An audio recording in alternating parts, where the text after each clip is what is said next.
सांगितलंय. मी तुम्हाला आज छत्रपती शिवाजी महाराज यांच्या विषयावर एक भाषण प्रस्तुत करणार आहे. सह्याद्रीच्या छाताडातून नाद भवानी गाते, सह्याद्रीच्या छाताडातून नाद भवानी गाते, काळजात राहते आमच्या रक्तात वाहती राजे. तुफान गरजतो आग ओगतो वाघ मराठी माझा, सन्मान राखतो जाण सोकतो तुफान मातीचा राजा. वाघाची चाल गरुडाची नजर, स्त्रियांचा आदर शत्रूंचे मर्दन, असेच असावे मावळ्यांचे वर्धन, ही छत्रपती शिवाजी महाराजांची शिकवण. ताजमहल तर प्रेमाची निशाणी आहे, ताजमहल तर प्रेमाची निशाणी आहे, तर शिवनेरी किल्ला एका सिंहाची कहाणी आहे, एका सिंहाची कहाणी आहे. 300 किलोमीटर लांबीची भिंत बांधायला 150 वर्ष लागली, मात्र शिवरायांनी अवघ्या 50 वर्षाच्या कालावधीत जे किल्ले बांधले त्यांची एकंदरीत लांबी 4000 किलोमीटर इतकी आहे. चिन्हाच्या भिंतीला आम्ही एक जगातील आश्चर्य मानतो, तर मग हे काय आहे रे? अरे नुसता अभिमानच नाही तर गर्व आहे मला मी मराठी असल्याचा. ब्रिटिश लोक ओम या शब्दावर संशोधन करतात की ओम बोलल्याने शरीरात ऊर्जा का निर्माण होते.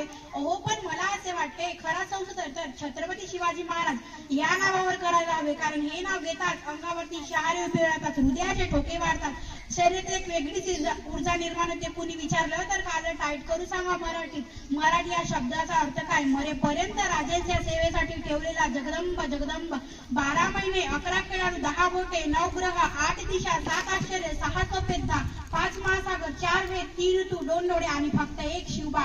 मराठा वनमॅच शो एकच राजे शिवराय माझे. सूर्यनारायण जर उगवले नसते तर आकाशाचा रंगच समजला नसता. जर छत्रपती शिवाजी महाराज जन्मले असते तर खरंच हिंदू धर्माचा अर्थच समजला नसता. हे हिंदू प्रभू शिवाजी राजा बाणकर पगडी जब शिवाजी महाराज तयार होते, उठाकर तलवार जब घोड़े पर सवार होते तब झुकते सा बल्ला के बंदे और कहते काश हम भी मराठा होते, काश हम भी मराठा होते.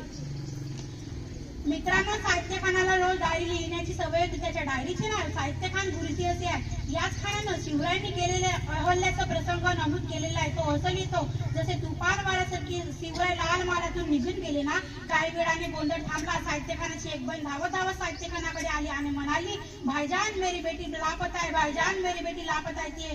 तेव्हा आपली बोट छापलेला साहित्यखान जिद्द करत म्हणाला, शिवाजीची माणसं तिला पडवणार नाही तर, आणि जरी त्यांनी पडवली असेल तरी तुम्ही बेफिकर राहा, कारण तो शिवाजी पोटच्या लेकीसाठी तिची काळजी घेईल. अरे कोणता हा विश्वास? दुश्मनालाही महाराजांच्या चारित्र्यावर ही गोष्ट सांगायचे तात्पर्य एवढेच की आजचा संबंध भारतीय समाजाला शिवरायांसारख्या चारित्र्यवान आदर्शाच्या शिवरायांसारख्या चारित्र्यवान महापुरुषाच्या आदर्शाची खरी गरज आहे. अर्थात ती मुलगी तिथे एका भिंबात बसून लपलेली होती. नंतर ती सापडली.